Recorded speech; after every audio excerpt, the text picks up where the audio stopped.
Welcome to Street Folktales. It had been 2 years since the night her body turned cold, but Ao still slept on only one side of the bed.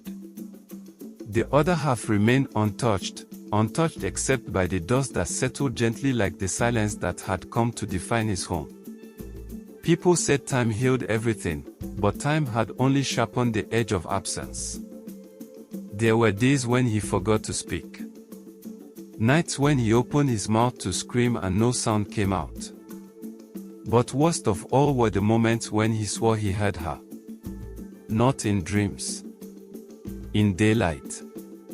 In mirrors. In corners of rooms that should have been empty. Her name was Ifinania.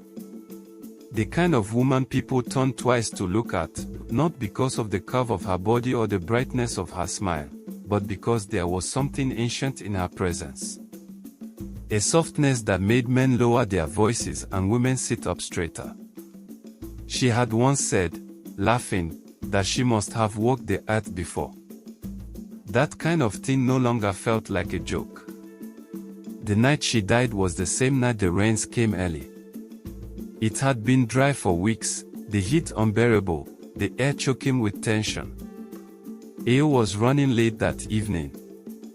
He stopped by his mechanic's place to check on his car when the call came through. The driver had veered off the road at the Ogbudu turn, killing a woman instantly. They said it was a hit and run. By the time he got to the scene, her body was already covered.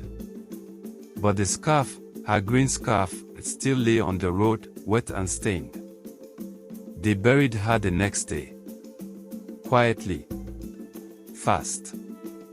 In the days that followed, his home turned to ash. Her perfume still lingered on her pillow. Her favorite books lay half-read on the nightstand. Friends came by, brought food, offered prayers. But he barely spoke. He just kept staring at the front door, as if expecting her to walk in and ask why the curtains were still drawn in the morning. 6 months passed before he dared rearrange anything in the house. Not because he was healing, but because it was becoming unbearable to live like a monument. He gave her clothes to the church. Cleared the bathroom shelf. Took down the wedding photograph that hung above the TV. But the more he tried to let go, the stranger things became. At first, it was small, lights flickering, radios turning on without warning. He thought it was faulty wiring. The electrician came twice. Nothing. Then came the smell.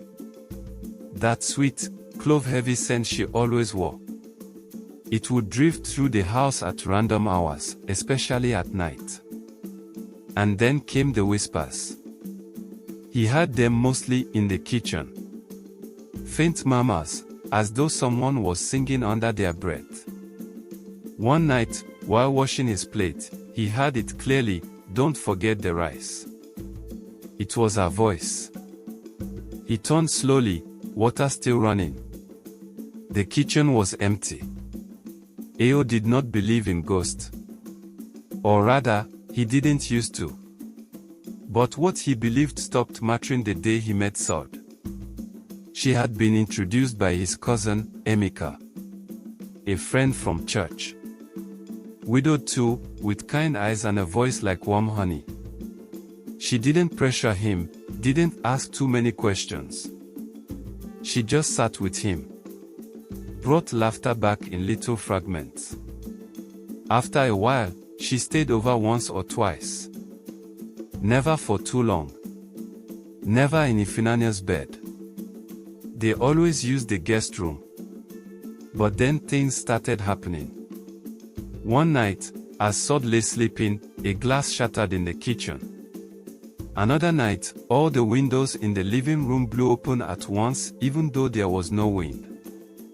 Still, he tried to explain it away. The house was old. The city, noisy. Maybe he was just on edge. Until the night Sod screamed. He found her in the guest room, backed against the wall, staring at something only she could see. Her lips trembled as she pointed toward the corner of the room. She was standing there. Right there. Wearing white. She looked at me and said, "He's mine." Ao stood frozen, not because he didn't believe her, but because he'd heard the same thing. Once, when he'd fallen asleep on the couch, he woke to a breath on his neck and those exact words in his ear. "He's mine." The next morning, Sod packed her things. "I care about you," she said, eyes wet with a fear she couldn't hide, "but there's something in this house that doesn't want me here. I don't think it ever will." She left. He didn't stop her. The third time she came to him, he was asleep, but not deeply. That half-dream state where the body lies still but the soul wanders corridors too dim to name. He felt her before he saw her. The shift in the room's weight, the hush of the walls, the faint warmth beside him. He didn't open his eyes, but he knew. Ifunanya. She did not speak, but something in the air paused with a kind of language only the grieving understand. He turned his head slowly and there she was, her skin radiant in a soft, unreal glow, eyes fixed on him with the same depth that once made him forget how to breathe. But this time there was no gentleness. There was ache. And warning. He sat up with a jolt, heart hammering, sweat sticking his shirt to his chest. The room was empty. The window open. The scent of cloves lingering. It was no longer a haunting. It was becoming a presence. The next morning he took down the last of her photographs. Not because he was letting go, but because it was too much. Her eyes in every frame felt like judgment now, not memory. The walls looked strange without her smile. Like they too had been stripped of something living. He didn't go to work that day. He sat in the living room, staring at nothing. Sod had called him twice. He didn't pick. There was nothing he could say to her. She deserved better than this limbo. Better than a man whose love was split between a living future and a dead past. But Sod had seen what he hadn't dared believe, Ifunanya was still here. And she didn't want peace. She wanted possession. He remembered something Ifunanya used to say. True love never leaves. It lingers. Like perfume in a closed room. Back then, it had sounded beautiful. Now, it was a curse. That evening, the neighbor's child wandered into his compound. She was no more than 5, small and shy. She liked his mango tree. As he stood on the veranda watching her pluck fallen fruit, she turned suddenly and pointed to the house. "Who is that woman?" she asked. He followed her gaze, confused. There was no one there. "In the window," she insisted, "she's watching you. She's sad." He carried the child back to her mother and locked the door before dusk. That night, he dreamt of fire. The walls of his house glowed red. Smoke curled through the halls. But he wasn't coughing or running. He was standing calmly in the center of the living room while she approached from the flames, untouched. Her face was calm. Too calm. When she opened her mouth, no sound came. Only silence that thundered in his ears. Then she raised her hand and touched his cheek, and in that moment, he felt it, not love. Grief. Pure, unrelenting grief, sharpened into anger. He woke choking on air, the scent of burnt wood thick in the room. He left the house the next day. Not because he was brave, but because something in him whispered that if he stayed one more night, he wouldn't wake up again. He checked into a small guest house on the other side of town. Plain walls. No mirrors. Nothing she had touched or seen. The first night there, he slept. The first real sleep in over a year. And then, foolishly, he called Sod. They met at a restaurant. She looked at him like she was seeing someone who had finally come back from war. He apologized, stammered through sentences, shame written in the curve of his spine. She held his hand across the table and told him she never stopped caring. He didn't deserve her patience, but she offered it anyway. And for the first time in months, he laughed. Not loud, not long, but real. That night, she came to the guest house with him. They didn't do much. Just talked. She lay beside him, head resting on his shoulder, and they spoke about things like second chances and whether healing ever comes in whole pieces. Somewhere between midnight and the first birdsong, they fell asleep. It was still dark when the screaming started. The windows shattered inward. The lights exploded in a burst of sparks. Sod clutched him, sobbing, eyes wide and blind with terror. The room dropped 10 degrees in seconds. Breath fogged in front of their faces. The walls shook. And then, from the far corner of the room, a shadow began to form. No footsteps. Just presence. She stepped forward slowly, head tilted, her white wrapper moving as if underwater. Sod screamed. But Ao didn't move. Couldn't. Ifunania's eyes were not the eyes he remembered. They held no softness now. No ache of love. Only possession. And hurt. Deep, ancient hurt. She looked at him, only him, and mouthed 3 words. You are mine. Then she was gone. The air warmed. The glass stopped rattling. The silence returned. Sod was gone by morning. She left with her shoes in her hand and her heart half broken, saying only, you have to end this. Or it will end you. He didn't answer. He watched her go, something inside him folding like paper in the rain. By the 3rd week, he had tried everything. A priest. A spiritualist. Prayers whispered in candlelight. Nothing worked. One even told him the obvious, that she wasn't trapped. She isn't caught between words, the man said. She's choosing to stay. Because she believes you belong to her. Still. Entirely. But she's dead, Ao said, his voice breaking. She's gone. Not in her mind. Then how do I send her away? The man looked at him, long and sad. You don't. You convince her to leave. You make her want to go. Ao went home.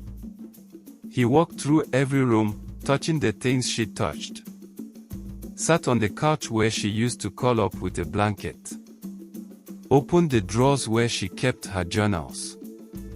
He even found one, half-written, the last page dated 3 days before her death. It read, If I die before you, I hope you love again. But not because you forgot me. Because I want you to be full. Happy. He said into the dark, I love you. I never stopped. I never will. But I am not yours anymore. And you're not mine. We had our time. A beautiful time.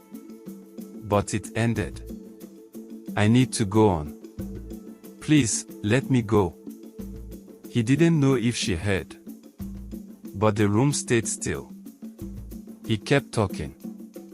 Don't stay here for me. You don't belong in this house anymore. Not like this. That night, he dreamt of her one last time. She stood at the door, her face calm. Not angry. Not broken. Just sad. She looked at him, and there was something in her eyes that said she finally understood. She raised one hand, gave a small wave, and turned away. In the morning, the house was quiet. No whispers. No scent.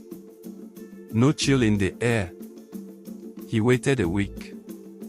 Then 2. No more flickering lights. No more broken glass. No more shadows. She was gone. And though the silence felt different, heavier in some ways, lighter in others, he breathed again. Eventually, Sod came back. They moved into a new place, far from the old house, far from the old life. He still dreamed of Ifunanya sometimes, but only in passing. In sunlight. Not shadows. Love, he had learned, does not always live gently. And some ghosts are not spirits, but memories too loud to be ignored. But even the loudest grief softens when it is given room to speak, and then, to rest. He didn't move back to the house immediately. The silence after the final dream felt like a lie, too clean, too sudden. So he waited, living out of a small, furnished apartment, watching days drift into weeks. Still, no signs. No cold spots. No flickers in the dark. Even the dreams faded into soft echoes. But peace, he realized, was its own kind of grief. It demanded acceptance. Aneo wasn't sure what was harder, being haunted by Ifunanya or living without even the ghost of her. The house remained untouched during those weeks. He couldn't bring himself to visit. His keys sat unused in a drawer. It was only when a neighbor called to say the front gate was hanging off its hinges that he finally returned. The house looked smaller now, like it had aged in his absence. The walls were grimy in the corners, the garden had overgrown, and the air smelled stale, not sacred. There were no whispers waiting for him this time. No hum of a presence lurking just outside the doorframe. She was truly gone. He stepped inside and was swallowed by silence. Room by room, he walked through it, half dreading, half hoping to feel her again. But each room gave him only emptiness. Her scent had vanished from the wardrobe.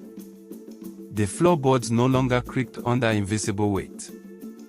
Her journals remained untouched. And in the mirror of their bedroom, the one that had once flickered with movement when no one stood before it, he saw only himself. A man alive. Alone. And yet, for the first time, he felt something shift. Not pain. Not fear.